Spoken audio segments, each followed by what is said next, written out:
Hi, welcome back to another episode of Financially Forever After. We are your hosts, Lindsey and Brett, the moneymaker, Schunkweiler. here to offer you some relationship tips and advice and just general get to know these terms. Oh, gosh. Another one of those days, huh? Not today. Not today? No, not today. We're not doing relationship terms? Not today. Okay. No term of the day. Financial tips. Yeah. I will teach financial tips, tricks. And terms. You give us some terms. Oh, some terms. We're getting to the end of the year, so we're getting a little sneak preview. Tax tips, what to do at the end of the year. Like dreaded words. Saving money? Well, but also you have to pay in taxes. Well, yeah, but that doesn't happen at the end of the year. That happens next year. Yeah, but isn't it February, March? No, April 15th. Oh, April. So we got some time. We have some time. Yeah, the holidays are around the corner, and that means cha-ching, cha-ching, cha-ching. That's what the cash registers used to do. I don't think they do that anymore because everybody just swipes it. That's right. Remember? Especially in movies like Home Alone where they're like, or what's the one we always watch with the kids? Christmas Vacation. Yeah. And he's like, cha-ching, cha-ching, cash register. Aw, the good days when everybody paid in cash. Uh-huh. So let's talk a little bit about what's been going on with us. Obviously, wrapping up the fall season as we move in towards Thanksgiving, Christmas. But we went to the pumpkin patch with our youngest over the weekend. Yep. And you remind me of just a giant child every time you go. Your little child heart comes out. Hold your horses. Not every time. Usually it's you and me just standing while our kids are going. You like to participate. I mean, I'll go on some of the We like stuff. to go down the slides and do some, like, we paid to get in here. Let's do it. But our 13-year-old, she didn't want to go. She said, I have too much homework and whatnot. So our youngest, our 11-year-old, it was just her, the only child at the pumpkin patch. So Dad had to step up. I had to step up, have some fun. Yeah. Did some competition. How did you step up? You tell you what what I really liked is there was that, what was that, like frog game that you bounced them into the middle? Oh, yeah, you like launched them. Yeah, you like launch these little frog things. I don't say frogger, that's definitely not it, but They were like little squishy frogs. yeah, like Slingshotted into this lily pad. yeah, like you pull it down and let it go and you got to land it in this middle circle. Yeah. It was pretty legit. That was fun. We would not leave until I made it. Yeah. And then I think Sienna made it too. And then, of course, you had to do the obstacle course. And at one point, I'm taking pictures, videoing, and I see shaking. It was like a little rope bridge, and our youngest kind of stumbles. And rather than help her up, you laugh, and then you launch yourself. Oh yeah, I over jumped over her. and continue on. And Well, she so- thought she was going to beat me, so that I wiggled it to make sure that she could fall so I could jump over Their her. parents were standing next to me, and they were just laughing hysterically. Oh, it was awesome. I mean, let's be real. She fell like a foot. Like It's like she's going to fall and get hurt. But it was Yeah. just funny because, most parents let their children win, not Brett. He's like, absolutely. Oh, well, like one of my favorite pastimes is if we go to a water park.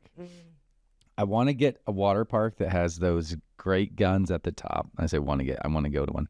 And then you just shoot the people They're like that are standing top. I don't shoot the kids. child area. I actually shoot the adults that are watching the kids. And they're just like, where the heck did this come from? And you always find like the water guns to shoot the parents that are watching their little ones play. And then I just around like laugh at water it. coming from. And some of them get so mad, but it's hilarious. Feel like you're at a water park. My son's on board. Brendan's on board. Yeah, he likes Part of the it. game. He likes it. So after the pumpkin patch, our son had surgery a couple weeks, or no, it would have been the same week. Yeah. And he had asked for sushi. So we're like, we'll bring you some sushi home. So we stopped with our youngest to get it, but we were eating at the restaurant, and she's trying to use these chopsticks. She's not very good at it, but she tries. Every time we get sushi or dumplings or anything, she tries. Well, it kind of reminded me, do you remember the movie Pretty Woman? Where she's trying to crack was it a lobster or something, where she's trying to crack it, and it's a snail, I think. And it goes flying. Yep. And the waiter catches it, and she's like, slippery little suckers. Anyway, so she did that, but it fell on the floor, the dumpling. And our youngest is a foodie, big time foodie. And rather than be sad it was wasted, fell on the floor, she picks it up immediately, pops it right in her mouth. Didn't even blow it off. Like, didn't try to, get the dust up. Nothing. Just popped it right in. I'm like, we're like, you're at a restaurant. What are you doing? That's disgusting. Now, granted, they probably sweep it and whatnot, but like, oh. She's like, 3-second rule. It's like, you and I both grimaced. no, yeah, we shook our heads and like, what just happened right now? So she definitely does not care about terms in any way. But she was bound and determined to eat that dumpling. She got her wish. She smiled and she was awfully happy with it. But she's at the fun age where she still wants to hang out with us for a little bit longer. But anyway, let's get into our relationship stuff today. And we're going to circle back to, it was actually a listener who wrote in and had a question regarding this. But before we address the question, because the topic obviously covers it, we're going to kind of cover the topic first. And I'm really excited about this topic because it actually fits what's going on with you right now. So, a little intro here. We talk about loving others, being supportive, showing up, communicating, but what happens when you're running on fumes? When your energy is gone, your patience is thin, and the people you love start feeling the distance. That's what we're unpacking today, emotional burnout in relationships, what it looks like, how to spot it, and how to refill your cup without feeling selfish. So if you've ever said, I love you, but I'm just too tired to connect right now, this episode is for you. And obviously, again, I know this is something Brett's going through right now. So this is a good one. This is a good one we're going to cover today. So to start off, you can't pour from an empty cup, but how do you refill it? So the link between emotional energy and relationship quality. So let's just talk about some signs of an emotional burnout. What would you say are some of your signs? Especially right now, you have a lot going on with work. You're working so many hours. You're really stressed out. Your tank is pretty much on E right now. Yeah. What would you say some of the emotional burnout signs would be for you? I don't want to say emotionally burned out. I would say, it's work burnout is really what it is. They can go hand in hand because obviously emotionally, if you're stressed out, that's an emotion. It feels like I want to go home, hang out with you and hang out with the kids and just can't. Like, honestly, there's so much work to do. So get up super early, get up at 5, working till 11, a good handful of the nights where we have, I'll get about 2.5 hours, 2 hours with you with the kids. But a lot of times it's what? I got to drive somewhere, pick a kid up, go somewhere. So it's not really quality time. Sailboats in the sea. Yeah. And then, it's crazy when it's like a Saturday and you're like, oh, I can get 6 hours of uninterrupted work done from like, I'm going to sleep into 6 today and I'm only going to work till noon and then I'll stop. And I'll do it again, tomorrow until church. So you shouldn't feel that way. You shouldn't want to, keep continuing on that path. So, for me, taking different steps to alleviate that and hire more people and find other ways to not be work burned out because that carries over. Yeah. Yeah. And then, you and the kids are like, oh, why is dad working all the time? And dad's like me. I'm like, all right, well, you like to go on trips, right? Like I'm trying to, but then you're giving up free time or you're giving up the time with your kids to hopefully have more time with them. But, it's just a sacrifice that you got to figure out which is more important to you. Yeah. And obviously it goes with the amount of workload you have with clients and the time of the year and fill in the blank. But so the emotional burnout signs, I would say lack of patience, irritability, emotional numbness. You really don't have too much of those. Yeah, so I'm pretty good on that. Definitely can tell you just more or less look fatigued. Thanks. You're dragging. And you look like crap right now. That's a not polite way of saying that, but yes. Thank you. Just tell you're dragging. Your body is just worn out, and that can be more of a physical sign. But so this is a great one for you especially, because I feel like obviously you do this all the time. If I just push through it, it'll get better. But when is it ever going to be done? That's the thing, especially with your job. When are you ever going to say enough is enough? This is it. I have to cut it off somewhere. And that's the thing. If you keep pushing through it, when will it get better? At what point do you say, this is the point I want to be at, and then finally I'll get better? You know what I mean? Yep. There's always a next step. There's always something, or there's something that'll come up. So it can affect, obviously, with your cup being empty, your communication, your intimacy, your empathy. I definitely feel this right now between you and I with our relationship. We don't really have any connection right now because, like you mentioned, when you are home, we're running kids everywhere. We have activities. And then our free time that we used to have hanging out together, going on date nights, you're working or having to catch up on things. So it was just a lot with that as well. So small ways to recharge. Obviously, you don't need this as much. Some people might need this. I know I do. I'm an introvert. So solo time can help refill that cup. That can help recharge your battery.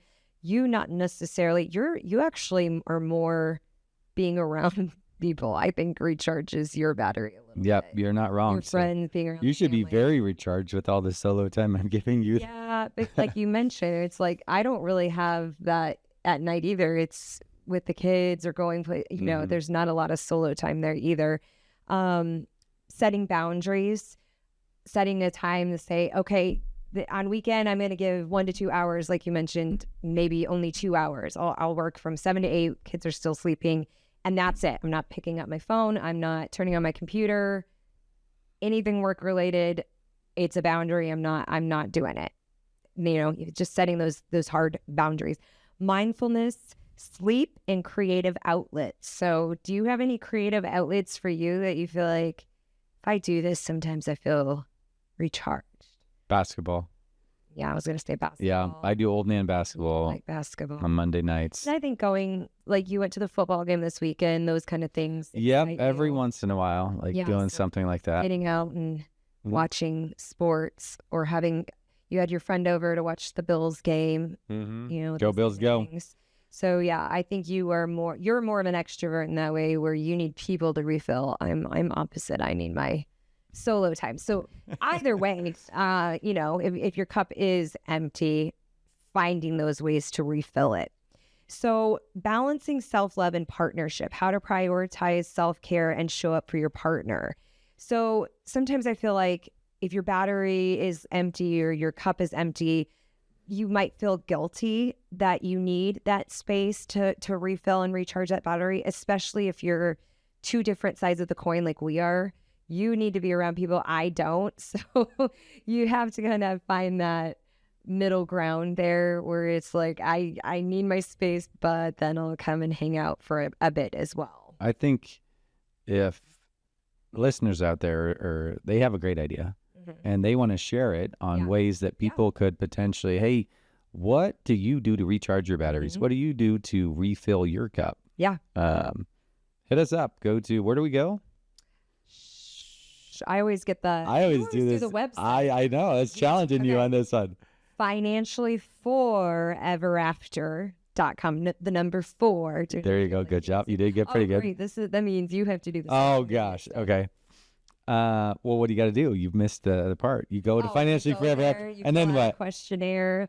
You can meet for 15 minutes with Brett or some of the other advisors if you would like. Otherwise, you can just shoot us those responses or questions. But where can they? Yeah, they could ask a question or leave a comment there and that there. I got it covered. And they could apply for a 15-minute consultation. Yes.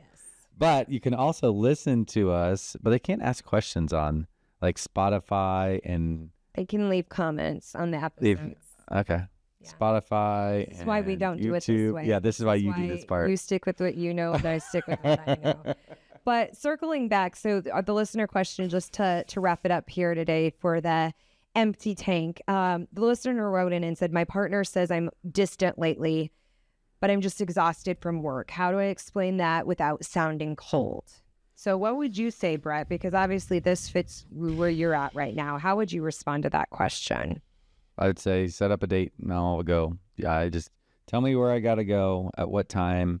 I'll book it off and let's do it. So I am incredibly busy throughout the week and whatnot. And last thing I want to do is on the weekend have to plan something or whatnot. But I am more than happy to take the time to go on that date or do what we need to refill both of our cups or make us feel better communicating with each other or closer if we can go on a date or do something like that. So, but me trying to have to, oh, why don't you ever plan it? Or like, fine, I'll just stay up another half hour to hour to look up more things. I don't need one more thing on my, docket to do, but I would love to do it with you on something that you would enjoy and pick it out for us. Better than you can't complain when someone sets it up for you. That's fine. I'm fine with it.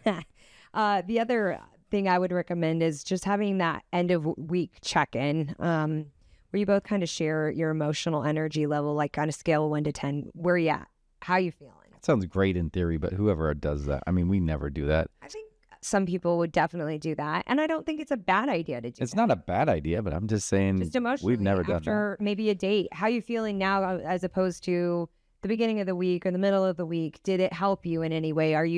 Is it lower scale than it was before? Mm-hmm. And then you can continue to do those things and help to fill your partner's cup up. So there you go. Some tips for that. And thank you for that listener for writing in that question. Nice. What do you have today for us for finance? Okay, so we're getting towards the end of the year here, and people like to save money because I think, didn't you tell me one time, the more you save, the more you can spend?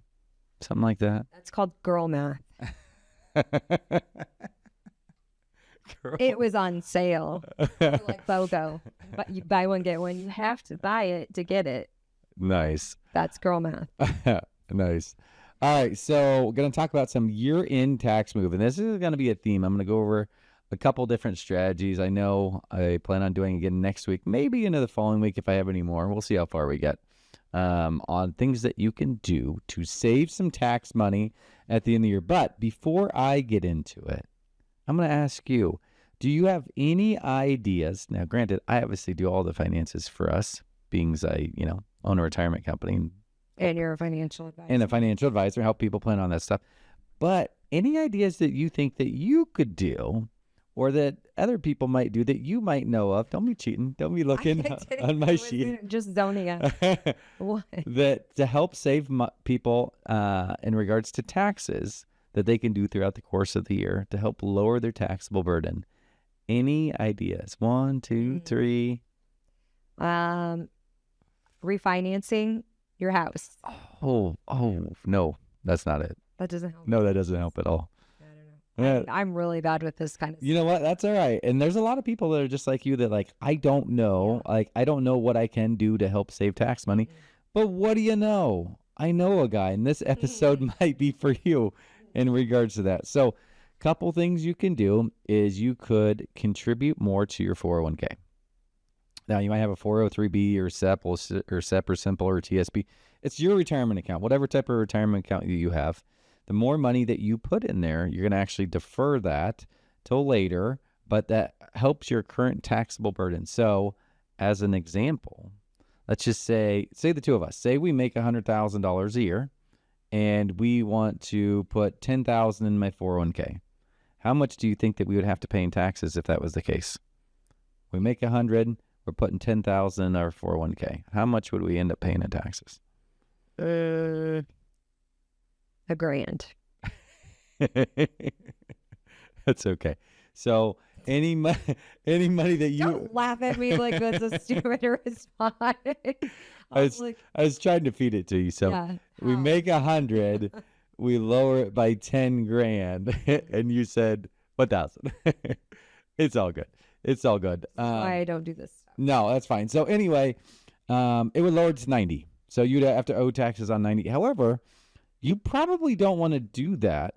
When I say that, probably, what you're doing is you're just kicking the can down the road. You're saying, I am putting into this 401k or my IRA or my 403b, and you're just deferring the taxes to some point in time later that tax bomb keeps getting larger and larger and larger and larger to where you're going to have to pay the tax bill at some point in time. And more than likely, it's in retirement where you're no longer working, you need the money the most.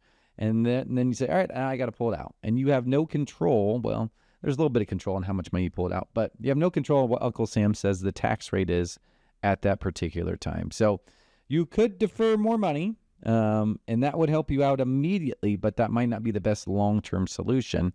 However, if you have a Roth, I know you like Roths, right? So if you have a Roth 401k, you can put money into the Roth 401k, hopefully get a match, so they'll match it on the traditional side. And I say they'll, your employer, more than likely.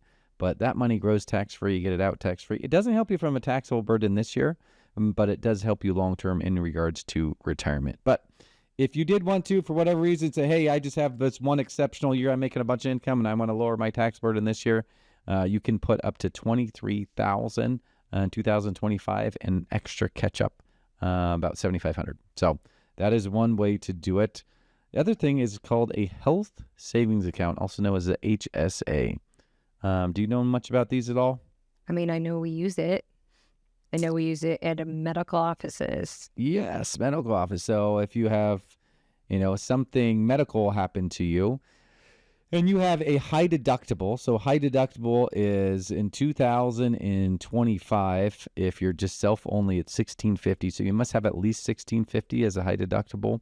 Family, $3,300. Going into 2026, it goes to $1,700 self, $3,400 as a family. But if those are your deductibles, at least that, if not more than that, what you can do, and we do this every year, Linz, is we put money into our HSA accounts, and when we put the money into the HSA accounts, we get a tax deduction. So for us as a family, in 2025, we can actually put $8,550. So $8,550, that works the exact same way as like putting in a 401k. It lowers that tax ability. So if we made $100, you put $8,550 in there. That's going to lower it obviously by $8,550. So right around $91,000, somewhere in there. A little over on what our taxes would be. So that is an excellent way to help lower it. Okay, here's a term for you that, you said that you might ask terms, but I'm going to teach other people a term here today. What would be your guess on what tax loss harvesting means? All I think about is corn when you said that. I'm like, they're harvesting right now. They're harvesting taxes. So we got a bunch of CPAs out there picking corn. Look at them tax loss harvesting out there. Literally just thought about it. I mean, he was like, I passed a combine on my way here today. Harvesting those wheat and corn and beans. Tax loss harvesting. Oh my gosh. No, I don't even know. My brain doesn't think about. Okay, let's see. Tax loss. Mm-hmm. No, I got nothing. Anything I say is just gonna sound ridiculous. Okay, yeah. Because CPAs out there picking corn, that's pretty normal. You rode in a combine for an appointment. I did. That was fun. That was fun. So you don't know, maybe we did a life app. We went there and back, and he's just picking corn. And those combines are nice. Oh yeah, legit. I'm like, this isn't terrible. This is not terrible at all. They have it all fancy, but yeah, go on. So anyway, you can say, hey, I have highly appreciated stocks, or just stocks that have some gains in them, and you're like, I don't want to sell out of them because I want to pay taxes. So let's just say you bought a stock for $10,000, it grew to be $18,000, but you go to sell out of it and you're like, oh, I don't want to pay taxes on $8,000. Well, you probably have some stocks in your portfolio as well that have some losses. So if you sell it for an $8,000 gain, if you have a couple other stocks that are losers and have gone down where you spent $10,000 and they're only worth $5,000 or $4,000 or $3,000, whatever, and you sell out of them and you say, hey, I'm going to sell out and have $8,000 of losses as well as the one with $8,000 of gain, that's a net wash zero. And you would not actually have to pay any taxes on that when you do what's called tax loss harvesting. So it's a way that financial advisors like myself can look and say, all right, anybody that we're doing their after-tax non-qualified portfolios, which just means you had some money and you invested it in a stock or a mutual fund and it had gains and you want to sell out, well, you can kind of really knock off some of the gains, the winners with some of the losers to get a net wash zero or as close to that as possible. And you can do a carry forward. So if you have like 15,000 losses, you can only do up to 3,000 per year. So you could carry that forward and keep carrying that forward and get up to $3,000 in losses every single year. Okay, last one here is charitable giving. What do you think charitable giving? How much do you think you can do in charitable giving every year to get a deduction? Does it vary from person to person, like based on your income? Yeah, it's definitely based on your income. Yeah, it's not like a set dollar amount. Like, so it's a percentage of what, based on your income, you can get? Yep, that's good that you knew that. Well, I assume, because obviously... I mean, so there might be some things like, hey, you can only go up to a certain dollar amount on that, but with all the different donations that you do together, percentage-wise. Mm-hmm. I don't know. I'm so bad at these guessing games. No, that's fine. 20%. And it might, it could be different depending on the type of item that you're donating to. So if you donate cash or you donate high or appreciated stock, what you can do is you can actually write off up to 60% of your adjusted gross income. So to make it simple is we made $100,000 a year. We could cut a check, not that we would do this, but maybe you would cut a check for $60,000 to, whatever charity that you wanted. And you don't have to pay taxes roughly in about 40 grand because up to 60% of your adjusted gross income, you can get as a deduction if you donate either cash or any appreciated stock. So there you go. There's some tax tips, tricks to do at the end of the year, which we are right now, on ways that you might be able to save some money, put some extra dough back in your pocket come tax time. Christmas present. I mean, you're not wrong, but really you don't get the tax money back until April. You're anticipating. Just the anticipation alone gets her to buy more stuff. Great. About any of the tax information you covered today or any other financial stuff, where again can they ask those questions? Go to financially, there we go. the number 4, everafter.com, financially4everafter.com. There's a little kind of circling question mark where you ask a question, leave a comment, and you can also apply for a 15-minute consultation with myself. Or if they have an additional item that they want to say, hey, guess what? This is a way to relieve stress or bring them back down, like, for instance, in your segment, to say, I have an idea that people might be able to reconnect or replenish their cup. Let us know. Tell us what you think, and we'll on one of the listener comment on our Karina episode a couple weeks ago regarding how the loss of her dad spurred her to want to become a financial advisor. Kind of similar for this listener. She had mentioned a loss and how her father couldn't afford, I believe it was medical expenses at the time, and so it spurred her into wanting to do that and teach others. So taking a tragedy or trauma, a loss, and turning it into a positive. So thank you for that, listener, for that comment. You missed a lot of our social media platforms when you were spouting it off. So make sure you follow us on Instagram. We are on Facebook. If you want to watch these podcast episodes, you can also follow us on YouTube. Make sure you hit that subscribe button so you don't miss any future episodes. But thank you so much for joining us on another episode of Financially Forever After, a Love and Money podcast.